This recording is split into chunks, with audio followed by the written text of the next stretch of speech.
Le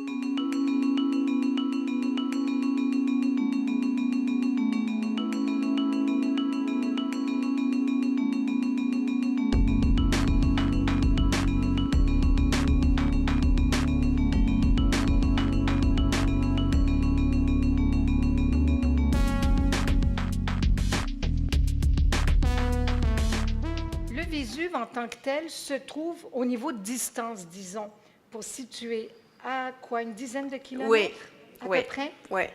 Dizaines de kilomètres, 9 kilomètres, quelque chose. Ouais. Herculanum, de ce côté-là? En fait, c'est plus, c'est comme 6, je pense. Maintenant, avec la distance, je sais qu'il est plus proche du Vésuve. Et ça, c'est la raison pour laquelle Herculanum a été préservé de façon différente. Alors, il faut savoir qu'on a pensé, l'éruption, premièrement, les volcans n'étaient pas connus comme volcans à l'époque. Ah bon? Parce que la dernière éruption du volcan Vésuve a été en 8e siècle avant notre ère. On sait ça pour la stratigraphie archéologique. Donc, alors, à un moment de l'éruption, personne ne savait que le Vésuve, qui était considéré une montagne très fertile, très bonne, très superbe pour cultiver les raisins, toutes sortes de choses. En fait, c'était presque semi-divinisé, la Vésuve comme tel, était en fait un volcan. Hein? En fait, il faut dire aussi qu'à 62 de notre ère, il y avait eu un grand tremblement de terre qui avait concassé, avait cassé beaucoup de... l'avait mis en ruine presque toutes les villes. Hein? Herculanum, Pompéi, Stabiès, tous avaient eu des grands dommages. Mais personne ne savait que c'était quand même relié à l'activité volcanique du Vésuve, parce qu'ils n'étaient pas des volcanologues hein, à l'époque. Et en fait, on pense que 62 de notre ère, c'est vraiment l'épitome, c'est comme l'apex, le zénith de Pompéi, c'est à 62 de notre ère, parce qu'après, avec les dommages, la destruction du tremblement, beaucoup de gens ils avaient déjà quand même migré de Pompéi. Quand on a retrouvé, on a fait tous les escaves, les fouilles à Pompéi, on a retrouvé aussi que grande part des maisons étaient en fait déjà abandonnées à l'époque. Ah. Et quand on parle de 20 000 habitants à Pompéi, il faut se souvenir 20 000 probablement avant 62, parce qu'à un moment donné, probablement déjà à l'époque de l'éruption en 79, un grand parti était déjà parti. Donc on passe de 10 000 à 15 000, il y a comme, ils font un average de 12 000 parfois. Ils ne sont pas tout à fait, c'est un guess estimate, comme on appelle ça. Et donc, c'est vrai qu'il y a à peu près 1500 présences humaines qui ont été retracées dans la stratigraphie de Pompéi. Et donc, si on fait un calcul en 15 000, ben, c'est facile, là. C'est 10% seulement de la population qui en fait est restée là. Et la grande part des gens qui sont morts dans l'éruption, c'est des gens qui pensaient probablement d'être au refuge, d'être protégés par leur maison. Donc, grand part de gens ont été complètement emprisonnés dans leur maison parce que la première phase de l'éruption, en fait, c'était la pluie de lapilli, donc de pierres ponces. Hein. On parle de petites pierres ponces très légères, mais quand même. Et imaginez-vous, il y avait un stratus à peu près de 3 mètres. Ouais. Des pierres ponces à un moment donné, donc les gens qui étaient restés à l'intérieur des maisons ne pouvaient pas plus sortir. Donc, on a retrouvé beaucoup, par exemple, d'évidences de gens qui avaient essayé de casser les murs d'autre façon pour essayer de sortir. Et grande part des toits étaient collapsés pour le poids de lapilli. Et quand ils ont fait l'analyse de beaucoup de crâniums, des têtes de certaines victimes, ils ont retrouvé qui, en fait, ils étaient morts pour des concussions, hein, parce qu'ils avaient cassé la tête pour probablement quelque chose qui était tombé de l'eau. Alors, grande part des gens, en fait, sont victimes sont morts d'une mort secondaire. Mais pourquoi, Laura Vigo, on pense encore autant, quand on parle Vésuve, on dit larve? Oui, parce que, évidemment, ça fait partie de l'imaginaire collectif qui a été conçu et comme formé par la littérature, la production cinématographique du début du XXe siècle, quand ils n'avaient pas vraiment la connaissance de savoir qu'est-ce qui s'était passé. Donc l'idée, c'était que le Vésuve avait érupté de façon effusive. Donc avec la lave, comme on connaît aujourd'hui la lave, c'est le blob qui sort lentement et qui, tu peux sortir, tu le vois de loin. La seule chose qui s'y a été la lave aurait été un désastre total pour Pompéi parce que rien n'aurait survécu. Parce que la lave brûle tout. Tandis que les lapides, ils ont pratiquement fait en fait, ça fait comme une couche protective tout autour des maisons, des murs et tout ça. Et donc, à un moment donné, quand la nuée ardente est arrivée et a couvert tout de cendres et des matériels pyroclastiques, en fait, ils étaient quand même protégés. Hein? Oui. Alors, c'est grâce à ça que Pompéi est comme ça. Pour Herculanum était une ville beaucoup plus proche au Vésuve. Et là, ils n'ont pas eu le temps d'inspirer. Là, les nuées ardentes, la première nuée ardente est arrivée à minuit. Donc, les gens qui étaient encore, il y avait beaucoup de gens qui étaient, par exemple, ils étaient protégés dans la marine. On a retrouvé beaucoup de squelettes là-bas. Ils ont vu arriver la nuée, mais ils n'ont pas eu le temps de réagir quoi que ce soit parce que c'était tellement chaud, c'était à peu près 400 degrés Celsius, donc ils ont été complètement torréfiés à l'instant. Et ça, c'est aussi la raison pour laquelle il n'y a pas de moulage. Il n'y a pas de moulage parce que les corps étaient complètement pétrifiés. Pétrifiés, oui, torréfiés. Oui. Et en fait, les scales, le crânium a exploité pour la grande part des cas. Alors, c'était vraiment quelque chose de très destructif et en même temps, pour certains matériaux organiques, c'était une bonne chose parce que, par exemple, tout le mobilier qui vient de la région vésuvienne vient de Herculanum parce que le bois a été préservé, était torréfié. Alors, on a beaucoup des artefacts organiques qui viennent d'Herculanum, tandis que de Pompéi, c'est beaucoup plus difficile parce qu'on a eu le temps pour de faire et disparaître. Deux choses. Vous parliez de 62 et de 79. Mm-hmm. Est-ce à dire que ils n'ont pas eu le temps de reconstruire? Ils étaient en train de reconstruire. Ils étaient en train de reconstruire soit aussi les temples principaux, les monuments, les grands forums, mais aussi les maisons.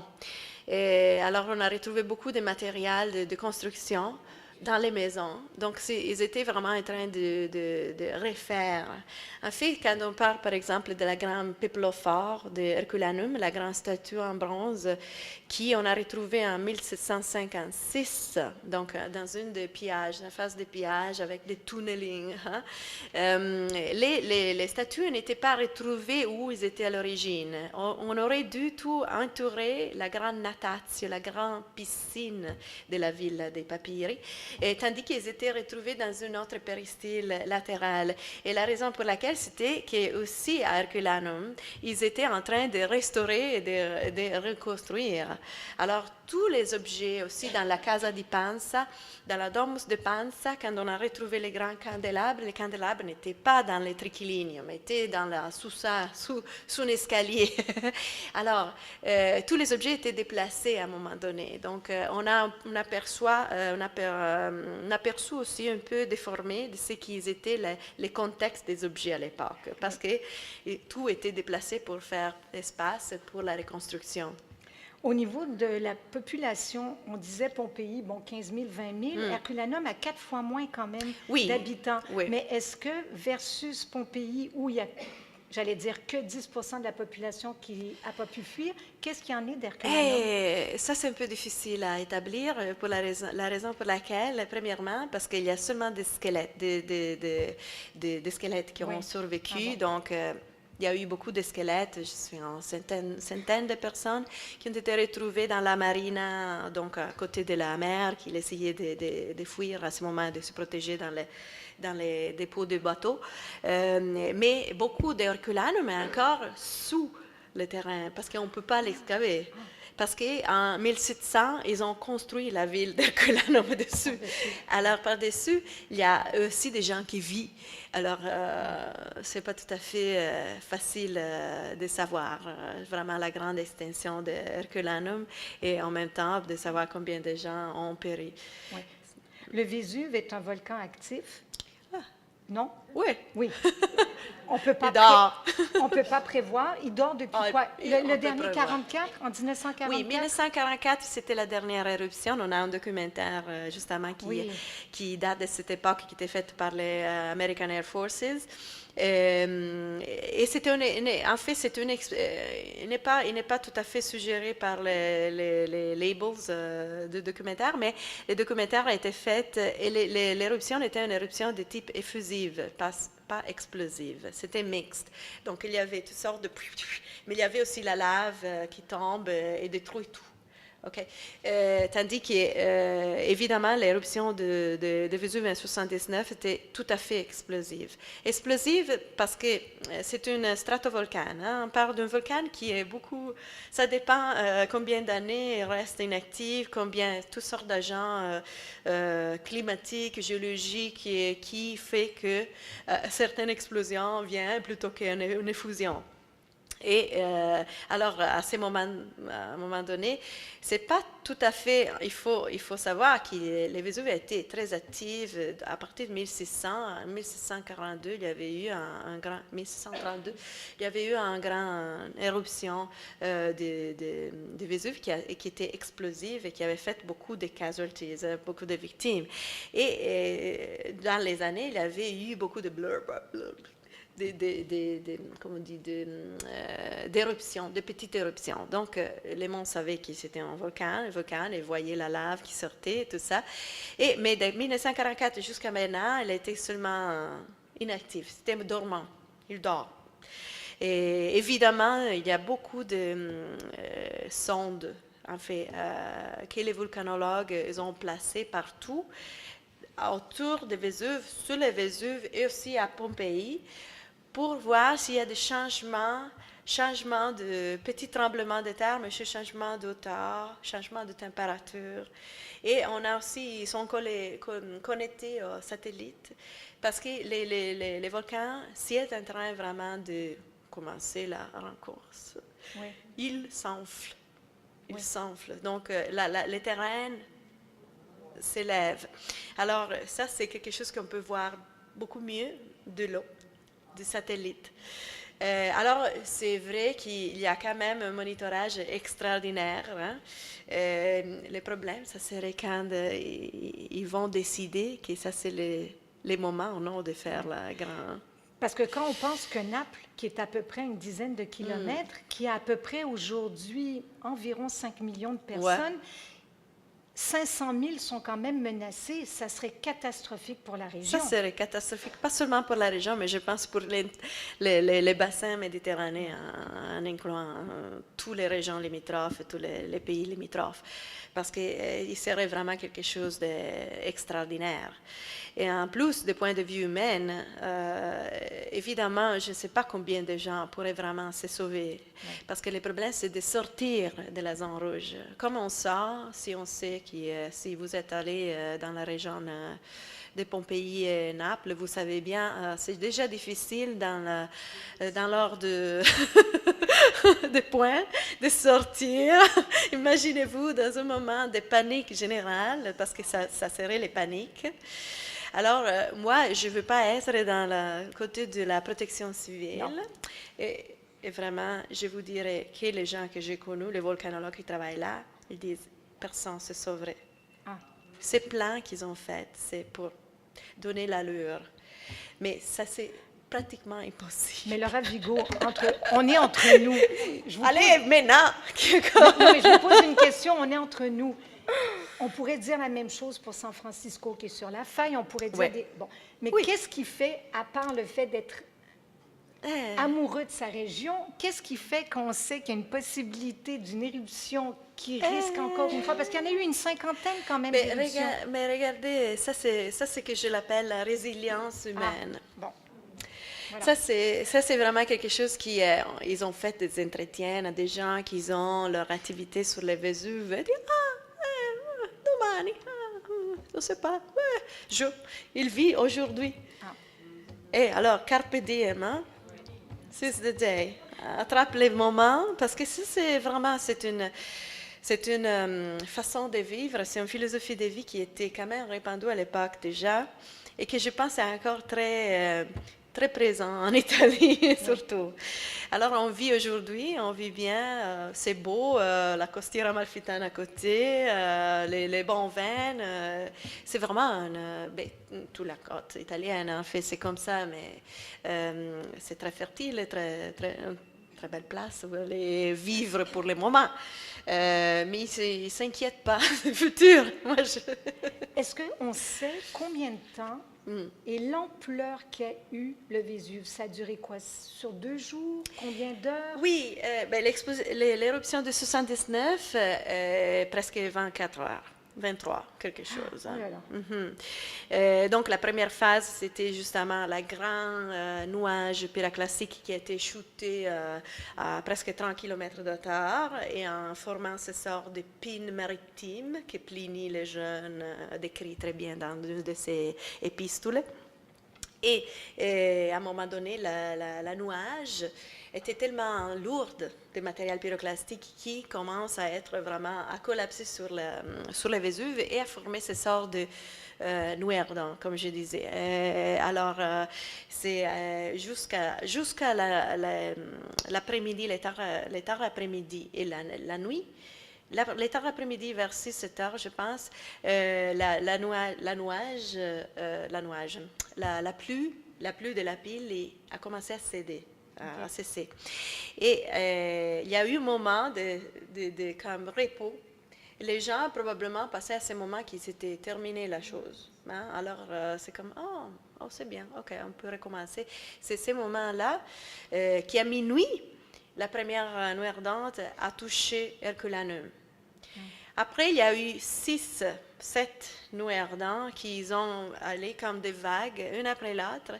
Et seulement la troisième a réussi à surpasser les murs de Pompéi et à justement se produire à l'intérieur de Pompéi en faisant toutes les victimes. Mais ça, c'est déjà quand même à l'aube. Alors, à l'aube, quand les gens, probablement les derniers gens qui étaient encore là, ils disaient « Ok, je vais essayer de m'en aller », ils étaient en train justement de fuir. Mais après, il y a eu beaucoup de nuées ardentes, des matériaux pyroclastiques, des cendres qui ont fait des couches supérieures. Il y avait des mètres et mètres et on pouvait, à Pompéi, en fait, à la fin de l'éruption, je pense qu'on pouvait voir encore certaines les toits du temple, par exemple. Okay. Et donc, les gens, à ce moment-là, savaient que Pompéi était en bas. Il y a eu beaucoup de pillages, il y a eu beaucoup d'essais de récupération à ce moment-là. L'empereur Titus, il était allé avec l'armée à essayer de voir, essayer de récupérer aussi les gens, non? Leur maison, c'est normal de retourner à voir, mais c'était quand même presque impossible. Et avec les années, l'idée de Pompéi a disparu. J'ai un peu lu pour préparer cette rencontre et il y a un point où les gens ne s'accordent pas. Est-ce que ça a eu lieu à l'été ou à l'automne? Ça, en fait, maintenant, presque tous les archéologues sont concordent en disant que probablement ça s'agissait d'une éruption en automne. À l'automne. Parce que nous, on est toujours dans les 24 août, parce que c'est ça que Pline le Jeune décrit à Tacitus, quand Tacitus, le grand historien romain, lui a demandé d'écrire, parce que lui, il était à Cap Misenum, donc il était de l'autre côté de la baie de Naples, et donc il a regardé ça comme dans un film, hein? Tandis que son oncle, Pline le Vieux, est péri dans l'éruption, parce qu'il était allé très près du volcan pour voir ce phénomène naturel, parce que lui, il était un naturaliste à l'origine, il aimait les phénomènes naturels. en fait, Pline le Vieux, elle est allée aussi à sauver la grande Rétina, parce que moi j'aime cette histoire, je la raconte toujours. C'est l'histoire d'une femme. Rétine était la veuve d'une amie de Pline le Vieux. Pline le Vieux, il était amiral, il était le général de la flottille romaine et connaissait très bien Rétina. Et à un moment donné, ils disent que Pline le Vieux, qui était encore à Cap Miseno, qui voulait aller voir de près les volcans, a reçu le message de Rétina, qui était à Bassano, donc c'était un peu à côté, on dirait, de Herculano, d'aller la sauver. Je ne sais pas quelle sorte de message, comment il a reçu le message. Et donc, une des raisons pour laquelle Pline le Vieux a pris le grand bateau avec tous les soldats, il est allé, c'était en fait d'aller à Bassano et de sauver son ami. Mais à un moment donné, il y avait la mer était très agitée et c'était pratiquement impossible de se déposer dans les quais à Bassano, près de Bassano. Et donc, il a replié sur Stabiès, où Pompoianus, le grand ami avec la grande villa, l'a reçu et l'a donné de manger, évidemment, manger et boire, ce qu'il faut toujours. Et après, pratiquement, Pline le Vieux est mort sur la plage à Stabiès parce que probablement il y avait des effusions de gaz nocifs, toutes sortes il y a eu un malheur et qui a complètement, il est tombé sur la plage et il est mort comme ça. Alors, mais Rétina, meanwhile, il s'est rendu compte, il doit être vraiment très, il a regardé de loin. Non, elle n'arrive pas. Oh non, le bateau a replié sur Stabia. Alors, qu'est-ce qu'il a pris? Il a pris les choses et s'en allait. Et nous, on sait ça parce qu'on a retrouvé un auteuil votif dans les Apennines. Les archéologues ils ont retrouvé ça dans les Apennines, où il y a un esclave qui fait l'offrande au dieu pour avoir sauvé sa matrone Rétina de Pompéi. Et Rétine était un nom quand même pas commun, parce qu'évidemment, si on avait... Donc, les archéologues, ils aiment cette histoire parce qu'ils pensent que ça doit être la même Rétine qui a pris le coussin sur la tête et s'en allait avec les valises. Ah, Pline, il n'est pas venu sauver. Et alors, cette histoire, c'est seulement une petite évidence, en fait, une petite référence, une sorte de résilience humaine. Hein. Les gens, ils ont pu s'enfuir. Laura Vigo, si un jour vous devenez comédienne, je viens vous voir. Oui, je sais. Est-ce qu'il y en a quelques-uns qui sont d'accord avec moi? Bravo! Oui, c'est notre carrière! Imaginez-vous, Pompéi et Naples, surtout, est très sollicité par différentes institutions partout dans le monde. Ils ont des expositions en Corée, Chine, Nord-Amérique, tout ça. Parce qu'évidemment, c'est un peu comme l'armée de terre cuite. Hein. C'est un grand patrimoine de l'humanité. Alors, tout le monde est intéressé d'avoir une exposition à Pompéi. Évidemment, le choix était un choix d'avoir une sélection les plus exhaustive qu'on pouvait.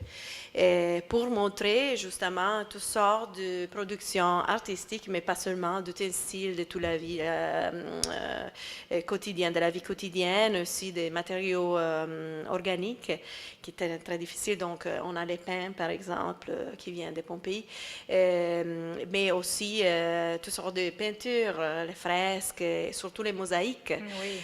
On était très gâtés, en fait, ils étaient vraiment, vraiment sympathiques. Hein. Premièrement, je pense que quand je suis allée là-bas, c'était vraiment drôle, parce que je venais du Canada. Alors, avec mon collègue, on parlait en anglais, et je parlais en italien. Je faisais l'interprète culturelle linguistique. Hein. À un moment donné, à la fin de la négociation, la directrice de Pompéi m'a dit « Mais vous parlez italien très bien !» J'ai dit « Oui, je l'ai appris quand j'étais petit. » Alors, je pense que ça, c'est déjà quand même quelque chose qui a aidé beaucoup parce qu'on était vraiment présente, dans le sens que la façon de faire, c'est quelque chose de très tacite, en fait. Quand on est italien, on se parle, on discute d'une certaine façon qui n'est pas tout à fait, quand on est étranger, c'est différent. Alors, je pense qu'eux, ils avaient quand même un œil de regard, d'une certaine façon, parce que c'était aussi plus facile pour eux d'expliquer les choses, en de chercher les mots, comme je fais maintenant pour le français. Est-ce qu'il y a eu, pour les artefacts que vous montrez, un travail de restauration spécial à faire pour faire venir les œuvres à Montréal? Oui, en fait, il y avait par exemple les très beaux cantaros en argent qu'on voit dans la section dédiée à Bacchus. C'est les grands murs nichés. Et c'est un travail extraordinaire. Hein, mais ils étaient vraiment en conditions déplorables à ce moment-là. Et Naples nous a demandé, mais si vous allez payer pour la restauration, pour la mise en sécurité justement de l'œuvre, ça va. Alors, on a fait ces démarches. C'est normal quand surtout dans ces prêts archéologiques, parfois les musées, ils se servent de ces sortes d'expositions à l'étranger pour réussir à restaurer certains objets. Oui. L'exposition est-elle divisée par thème? Comment est-ce qu'elle est faite? En fait, l'idée, c'était de fournir un aperçu de la vie à Pompéi. Et c'était seulement mon idée, parce qu'évidemment, Nathalie aussi avait son dire, enfin, et tout reste. Et je pensais bien qu'il a fait ça a posteriori. Mais moi, j'aurais jamais mis les volcans. Parce que les Pompéiens n'étaient pas, ils ne savaient pas que c'était un volcan. Alors, la grande richesse de Pompéi, c'est la vie, les derniers esprits de vie qu'ils ont eus et qui étaient préservés pour 1600 ans.